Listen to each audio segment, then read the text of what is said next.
জিলহজের এই দিনগুলো ইবাদতের মাধ্যমে আল্লাহর নৈকট্য লাভের সুযোগ রয়েছে।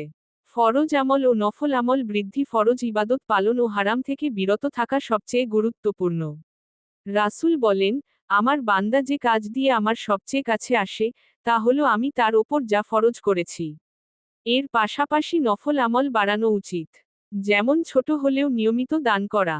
ফজরের নামাজের পর সূর্যোদয় পর্যন্ত জিকির করলে হজ ও উমরাহর সওয়াব পাওয়া যায়। সূর্য পুরোপুরি ওঠার পর থেকে জোহরের 15 মিনিট আগ পর্যন্ত 2 থেকে 8 রাকাত নামাজ পড়া, যাকে দুহা নামাজ বলে। পবিত্র কোরআন তিলাওয়াত করলে প্রতিটি হরফের জন্য 10 গুণ সওয়াব পাওয়া যায়। দোয়ার পরিমাণ বাড়ানো, দোয়া ইবাদতের মূল।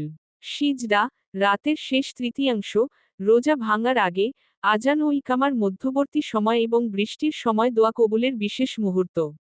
এই সময়গুলোয় বেশি বেশি দোয়া করা উচিত। আরাফার দিনে রোজা। আরাফার দিনের রোজা অত্যন্ত ফজিলতপূর্ণ।